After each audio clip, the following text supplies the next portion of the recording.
Otra vez yo, perdón.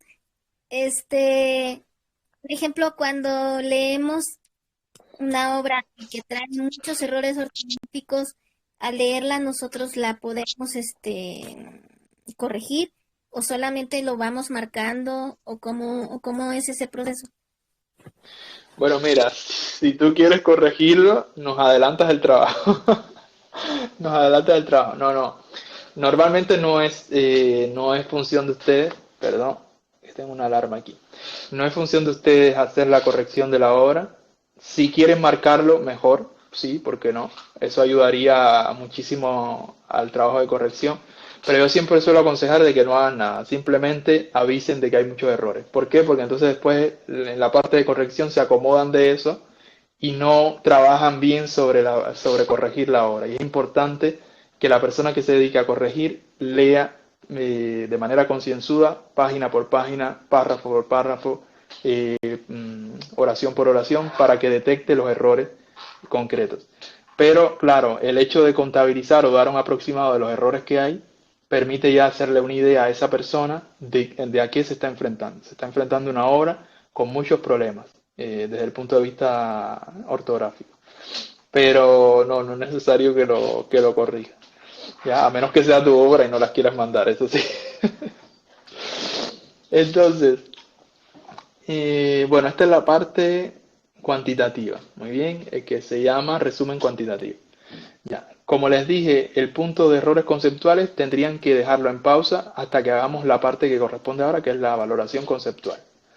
Ya, ahí tenemos el argumento, ya, que va acompañado de una valoración sobre si funciona o no, si es coherente o no ese argumento.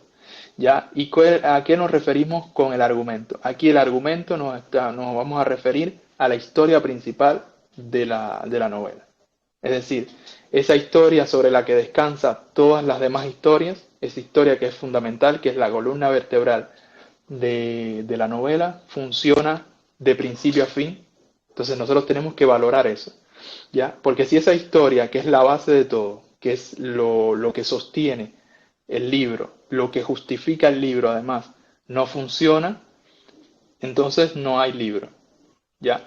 Incluso hay casos donde tenemos una historia, el autor nos dice, no, esta es la historia principal, sin embargo hay una secundaria que es mucho mejor que la principal. Eso también se puede dar. Y en ese caso hay que decirle al autor, lo siento, pero está mal elegido tu argumento. Tu argumento aquí, tu historia principal debería ser esta, ¿ya? Esta tiene mucha más fuerza, es un mejor conflicto, está mejor escrita, etcétera. Eso también puede pasar. Yo soy un ejemplo de eso me pasó a mí escribiendo. Que entonces escribiendo me di cuenta un día, ya muy avanzada la historia, y me dije, pero estoy haciendo cualquier cosa. Aquí la mejor historia es esta, que es la secundaria. Y inmediatamente cambié todo y puse esa historia que yo tenía como secundaria, la puse al principio y se convirtió en el eje fundamental de mi novela. Entonces, eso puede ocurrir, por lo tanto hay que hacer atención al argumento de la historia. Aquí en el informe de lectura se le llama argumento, ¿ya? Pero generalmente es como es la trama principal, es la historia fundamental de la novela. Y bueno, y se hace esa valoración. Ese argumento funciona, es decir, esa historia funciona, de verdad es coherente consigo misma, sí o no, y damos los argumentos de por qué. Se puede señalar y decir, mira, en este punto ya dejó de ser la misma historia, o simplemente no es creíble, no es coherente, no respeta sus propios códigos, etcétera, y dar todos los argumentos que queramos. Punto número 2 de la parte conceptual, la verosimilitud. Obviamente esto viene a reforzar el argumento, es decir, si ese argumento principal es creíble, ¿ya? Es verosímil. ¿Ya? Y en fantasía es muy importante, porque todo el mundo piensa, bueno, en fantasía podemos hacer lo que querramos. No, en fantasía hay que respetar tu propio mundo y tus propias reglas. Además, son reglas que tú te impones como escritor. Por lo tanto, si tú no las respetas, hay un problema. A ver, dice Ramón que quiere hablar. Vamos a... Sí, Ramón. No, estamos Sí. hablando, bueno, de la parte conceptual, ¿no? De la historia, Sí. de lo que me estaba diciendo, de la verosimilitud o no de la historia, ¿no? De la historia. déjame hacerte una caso de que la historia tenga problemas en el caso de verosimilitud o alguna de estas cosas que me dijiste. Esa historia, no sé, para mí ya empieza a caer dentro de lo no funcional. Eh, ¿Sería esa más o menos la valoración que debíamos dar en ese caso? Exactamente. Me oíste? Sí, Porque no sé si... sí, te entendí perfectamente. Ya. Sí, cuando, de hecho, la historia que deja de ser verosímil, ya para mí pierde todo sentido. Ya como libro, yo no lo tomaría. O hay que trabajar con el autor y decirle, bueno, mira, hay que trabajar en el libro porque deja de ser verosímil completamente. ¿Ya? De hecho, eso sería una de las causas para, no sé, como en la parte eliminatoria que hacemos, ya tomamos el libro, tomamos varios libros y empezamos a leer y ya vemos que se cae la verosimilitud de la historia, este libro ya pasa a no, es decir, no continúa la carrera. Y es una pena, obviamente. Claro, también hay que ser un poco flexible. A lo mejor vimos que la historia es buena, están bien construidos los personajes, hay un buen conflicto, pero Ah, empieza a caer su verosimilitud. En ese caso, bueno, decimos, mira, puede salvar la historia y se puede salvar, pero hay que trabajar sobre la verosimilitud. Y en otros casos donde ni siquiera el resto de los elementos conceptuales funcionan, obviamente la verosimilitud es ya como la guillotina de este proceso. ¿Te llegó bien el mensaje, Ramón? sí, entiendo. Perfecto. Entonces sí, cuando ustedes vean que una obra, bueno, ya no es verosímil, obviamente esto es desechable, ya, a menos que se pueda salvar de alguna manera, y eso lo decidiría obviamente el editor. Pero lamentablemente cuando una obra no es verosímil, el lector profesional lo detecta, por lo general ya no pasa, no continúa su proceso, entonces no llega a manos del editor, ya, queda en el desecho. Entonces, luego de la verosimilitud, el tiempo de gracia. ¿Ya? Obviamente, si la obra logró atraparnos desde el inicio. ¿Y cuán rápido fue ese proceso? Nos atrapó desde la primera página, tuvimos que leer 10 páginas para poder llegar a un momento donde decir, wow, esto me gusta. O fue en la página 50 o fue en la página 100. Ahí lo podríamos decir. Es decir, podríamos incluso decir en qué página fue que comenzó la historia a hacerse interesante. ¿Ya? Eso sería un dato súper importante para el editor. Y entonces en ese caso se puede valorar y decir, bueno, lamentablemente la obra no aprovecha el tiempo de gracia porque su introducción es demasiado extensa. ¿Ya? Y se da ese argumento, el por qué uno piensa que la historia perdió su tiempo de gracia. O la historia tiene muy buen tiempo de gracia, es un éxito en ese sentido porque en la página, en el primer párrafo de la primera página, me atrapó. ¿Ya? Ese sería el caso del tiempo de gracia. ¿Recuerdan lo que era el tiempo de gracia, no? Les hablé en otras clases de ello, ¿no? De todas maneras, si tienen alguna duda, me avisa. Luego, el narrador. Todo lo que vimos en en las clases anteriores sobre el narrador. Sus puntos de vista, el tipo de narrador, su nivel de conocimiento, todo eso se cumple como es debido, es decir, está bien pensado, está bien planteado el narrador. Si es así, bueno, perfecto. Si no, el por qué. Decir, bueno, la persona no sabe en qué, por ejemplo, el punto de vista temporal, la persona no sabe en qué tiempo gramatical narrarnos. A veces nos narra, perdón, en presente, a veces nos narra en pasado, a veces nos narra en futuro, y no hay nada que justifique todos esos cambios. Bueno, ahí hay entonces un problema en el punto de vista temporal del narrador, ¿no? Y habría que señalarlo. Si no hay problema, pues perfecto. Pero tener siempre presente si el narrador está bien construido. Lo mismo con los personajes. Este personaje, el protagonista, sobre todo los protagonistas y los antagonistas, deben brillar en su construcción. Deben ser buenos personajes bien caracterizados y ver entonces que tengamos la capacidad como lectores de ver sus dimensiones, su dimensión biológica, es decir, física, su dimensión social y su dimensión, ¿cuál era la otra? Psicológica. ¿Ya? Entonces, obviamente, dependiendo de la historia, a veces se refuerza más una dimensión que otra, pero igual Es importante tener en cuenta todas ellas. Y si está bien construido a partir de esas dimensiones el personaje. Posteriormente, el tema y la tesis. Normalmente en fantasía, en el género fantástico, el tema es muy claro.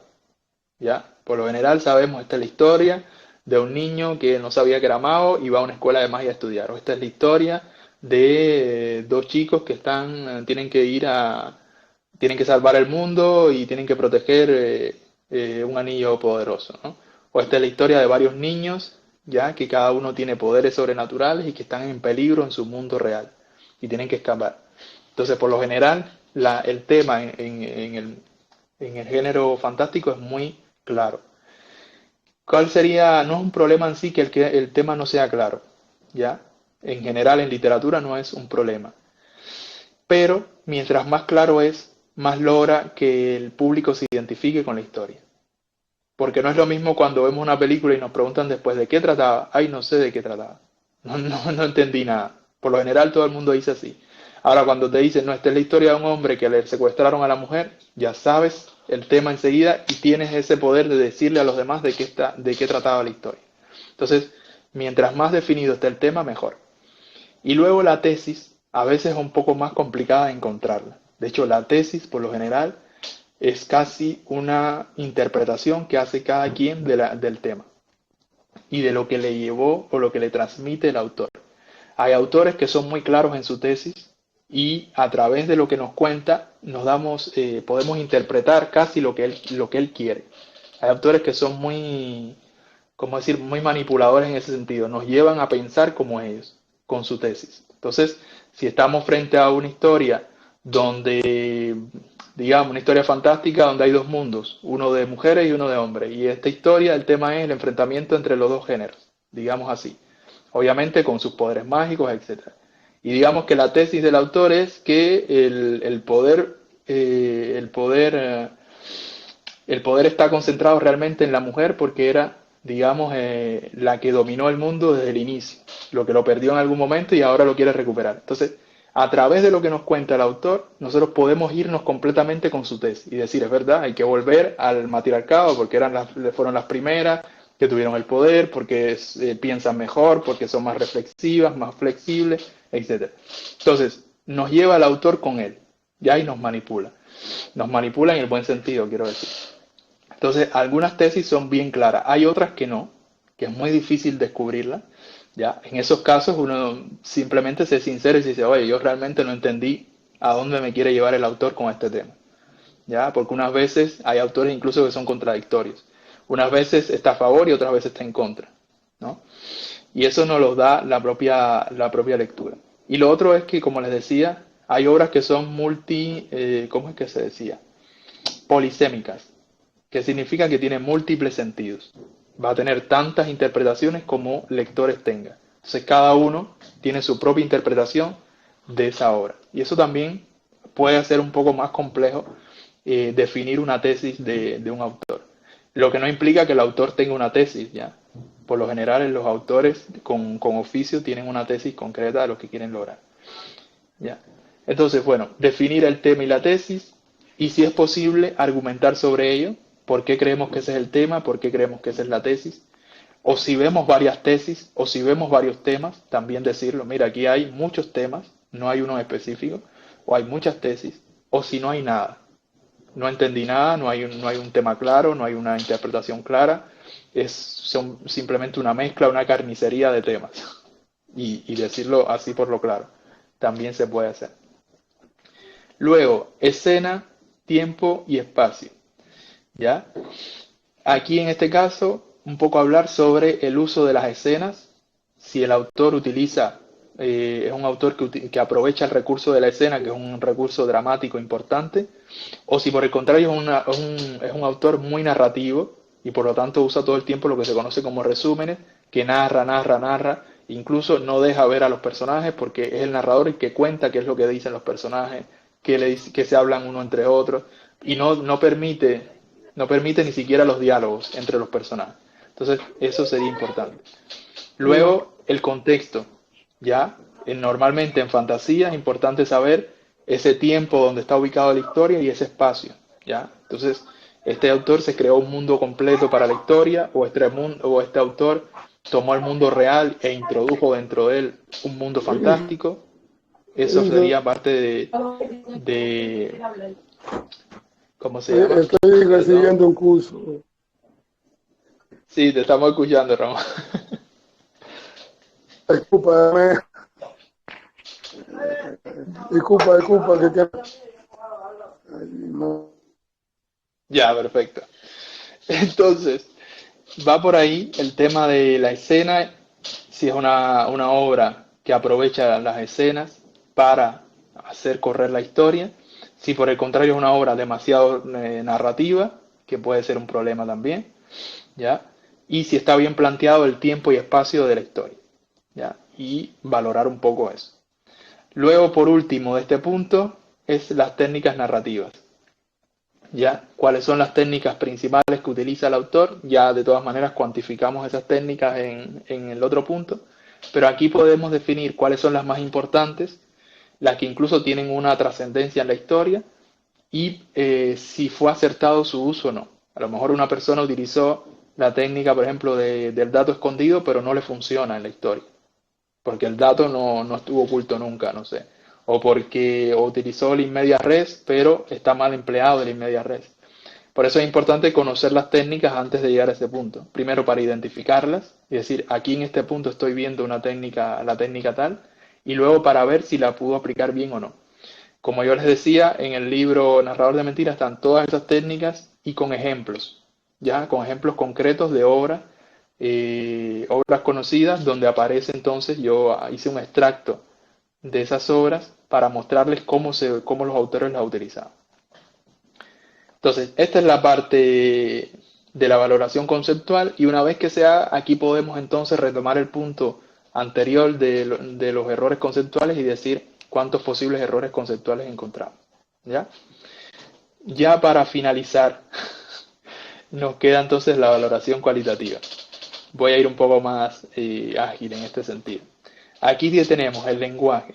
Valorar, bueno, el tema en el lenguaje se valora de manera general, decir, bueno, es un lenguaje donde hay muchos problemas ortográficos, la persona no sabe bien cómo redactar determinados elementos, por lo tanto la redacción influye en la transmisión de un mensaje. Si yo quiero decir que la persona cabalgó hasta el puente, ya, pero no sé redactarlo, entonces voy a decir, no sé, la persona intentaba encontrar un caballo, después encontrar un caballo, ponerle la montura y ponerle la montura, después ir hasta enseñarle cómo ir hasta el puente y entonces no sé cómo transmitir la historia o no sé cómo redactarla y por lo tanto el mensaje no me llega como debe ser. Como lector no entiendo nada. Entonces, esto es por poner un ejemplo, por supuesto que no es tan así. Hay casos muy buenos, reales, donde se ve que el autor que está detrás no sabía cómo transmitir el mensaje y por lo tanto la redacción era nefasta. Entonces, en el lenguaje hablamos sobre la ortografía, hablamos sobre la redacción y hablamos sobre el vocabulario utilizado. ¿Ya?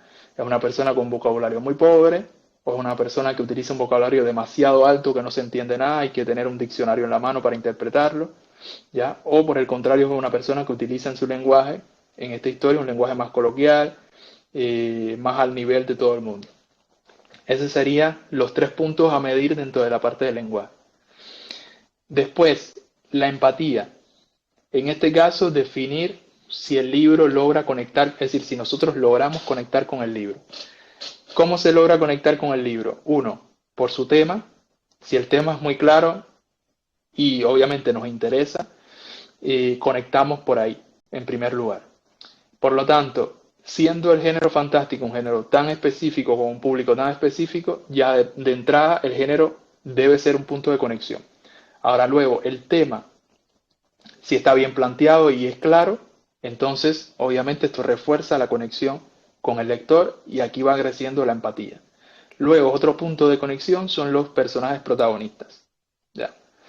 Ese personaje protagonista, ¿ya? ¿Cómo es? Si es una mujer, obviamente va a haber mucha más empatía en el público femenino.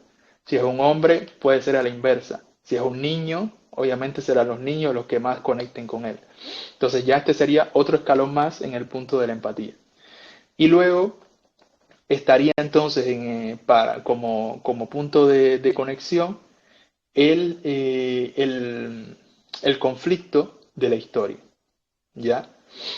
¿Qué tan potente es ese conflicto? Eso va a tener consigo que yo me sienta identificado o no con ese personaje. Ese personaje está ahora en un momento en el que tiene que salvar a su hija, por ejemplo. Todas aquellas personas que se sientan, no sé, todos los lectores que sean padres, tienen este escalón de conexión adicional. Porque si yo como padre estuviera en la misma situación de él, voy a hacer todo lo que él hace para defender a mi hija, por ejemplo. ¿Ya? Entonces, fíjense, son como varios escalones. Primero, el género, luego el tema, mientras más claro mejor. Me salté uno, perdón. La tesis también es muy importante como escalón de conexión. Si yo creo que la pena de muerte debe ser aplicada, y esa es la tesis del autor, yo me voy a sentir identificado con la obra. ¿Ya? Entonces, género, tema, tesis, luego que le había dicho personaje protagónico o antagónico, hay quien se identifica con el antagonista, por el contrario, y finalmente el conflicto en sí. ¿Ya? Hay quienes también el punto del final, es decir, la solución del conflicto, también lo ven como un escalón más de empatía. ¿Ya? Pero bueno, por ahí están los distintos niveles para hacer esa conexión con el lector. No es solamente el personaje como muchos creen. Desde el género, pasando por el tema, la tesis, todo eso forman puntos de conexión con el lector. Entonces ustedes definirían si en la obra se logra esa empatía, incluso pueden decir hasta qué nivel logra esa conexión. Bueno, esta obra se quedó en el género, porque ni el tema, ni la tesis, ni los personajes, nada de eso conecta conmigo o como lectora. ¿Ya? Pueden decirlo así claramente, ¿no? No hay problema. O por el contrario, sí, todos los demás puntos logran esa conexión. Luego, vamos a ver la novedad de la obra. Habíamos hablado un poco de eso. Esta obra es novedosa, no por el tema. Ya decíamos que hoy en día tratar un tema novedoso es muy difícil, pero sí por la tesis, es decir, por la visión que tenga el autor sobre el tema. Entonces, si hay una visión distinta, ¿verdad?, sobre determinado tema, si hay una manera distinta de mostrarlo o de presentarlo mediante la literatura al público, ahí entonces hay novedad. Entonces podríamos decir, sí, la historia es novedosa porque me cuenta una historia de fantasía de una manera completamente distinta a lo que yo he visto hasta ahora. Es fantasía, pero es distinta. O no es novedosa porque es la misma fantasía de siempre. ¿Ya? Con los mismos personajes, con elfos, con dragones, con brujas, con castillos, etc. Entonces no hay novedad en ese caso. Por eso buscamos la novedad sobre todo en la tesis de la obra. El otro punto, la intertextualidad. Si hay elementos que relacionen la obra con otras, pues entonces lo podríamos citar. Obviamente para eso hay que conocer esas otras obras con las que hay ese punto de conexión. Si no hay y si no la vemos, simplemente ponemos no hay intertextualidad y listo. Luego, entonces aquí vienen tres puntos que hacen alusión a los tres momentos de la estructura interna de la historia. El inicio, dar una valoración entonces del inicio de la obra. ¿Es efectivo ese inicio? ¿O es demasiado largo y aburre? Ya, eso sería importante. Y eso, obviamente, la lectura es la que lo va a dar. Por lo tanto, aquí pondríamos qué pensamos nosotros sobre ese inicio de la historia. Si realmente es efectivo, si logra su objetivo primordial, que es situar en contexto al lector y atrapar al lector para que se quede a leer. Si el inicio logra esas cosas, esos dos objetivos, es un buen inicio. ¿Ya? Luego, el desarrollo, valorar también su efectividad. Y en el desarrollo, ¿cuál es el objetivo? Mantener esa atención que atrapamos al inicio. Es decir, al inicio enganchamos al lector, ahora en el desarrollo tenemos que hacer que ese lector se quede con nosotros. ¿Lo hemos logrado? ¿Se ha logrado en ese desarrollo? Sí. Pues perfecto. Si no, bueno, hay un problema ahí, porque obviamente la tensión baja y el lector cierra el libro y se va. Entonces ese desarrollo pierde efectividad. Y luego, si ese desarrollo además cumple su función dentro de la historia, que es la búsqueda de una solución al conflicto de la historia. ¿ya?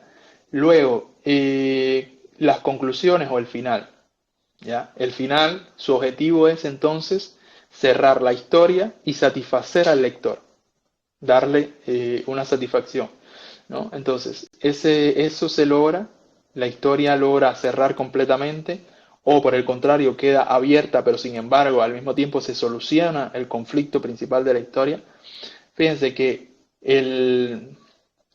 cuando una historia queda con un final abierto, no significa que el conflicto se resuelva del todo, pero tampoco significa que el conflicto no se haya resuelto. Significa que la historia, cuando queda abierta, hay una resolución en parte de ese conflicto. Es decir, está en proceso de solucionarse. Pero hay elementos concretos que dicen que ya se está solucionando, ¿ya? Entonces, eso forma parte de la satisfacción del lector. Y hay autores que son mucho más inteligentes y que hacen, resuelven el conflicto, pero le quieren dar continuidad e inmediatamente muestran un conflicto aún mucho mayor. ¿Qué significa? Por ejemplo, mi problema es que, bueno, me estoy ahogando en el mar, ¿verdad? Y encuentro como solución una playa o una isla, ¿verdad? Sin embargo, cuando llego a la isla y pienso que ya me salvé, se solucionó el problema principal de mi historia, resulta que la isla es la boca de no sé, de un animal sobrenatural. ¿Qué sucedió? En esa búsqueda de mi conflicto, traje como consecuencia un conflicto aún peor. Entonces, eso es un recurso muy interesante que usan los autores para dejar un final abierto y dar continuidad. Entonces, mi historia se acabó aquí, me salvé, solucioné el conflicto de esta parte de la historia, pero ahora viene uno peor, que es estoy en la boca de una criatura, ¿ya? Y no lo sé, obviamente, el personaje no lo sabe. Quien lo sabe es el lector. Ya ahí el lector dice, wow, yo quiero leer la continuación de esta historia. Yo quiero ver cuando él se dé cuenta que cayó en la boca de un animal. ¿Ya? Entonces, eso es lo que tiene que buscar, en este caso, el final de la historia. Esa satisfacción, aun cuando el final queda abierto. Entonces, luego vienen las potencialidades de la obra. Aquí entonces, como hacer un resumen, qué es lo que nosotros consideramos que es lo fuerte del libro, ¿ya? Lo fuerte puede ser, bueno, tiene un personaje protagónico que realmente es potente, o la forma de narrar es muy buena, o el estilo de la persona, ¿verdad? O el tema de la historia es muy bueno, y la tesis que tiene el autor es muy diferente a todo lo que hemos visto. Es decir, señalar en las potencialidades todo lo que nosotros detectamos que realmente es una ventaja para esa obra, que la ayuda, que la fortalece, que la impulsa.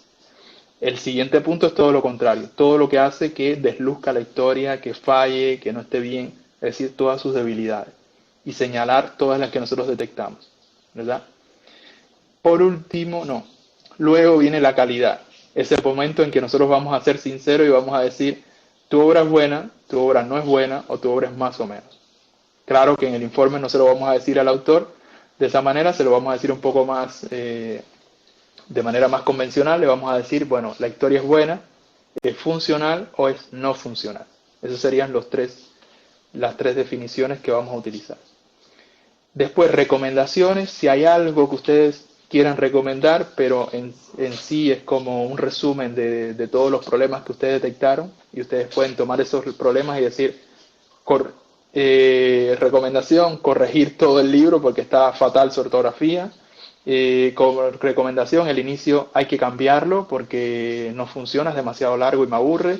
Recomendación, el final no me satisface, mataron al personaje protagónico y no hacía falta y no me gustó que lo mataran. Todo lo que ustedes consideren que puede mejorar la obra, ese es el momento de decirlo. Eso que hablábamos anteriormente sobre la estructura externa, que decíamos, es una historia que es una trilogía, y el autor confesó que es una trilogía, le decimos no, con recomendación, que no sea una trilogía, por favor, porque nadie va a leer ni la primera parte. Entonces, también se puede hacer esa recomendación.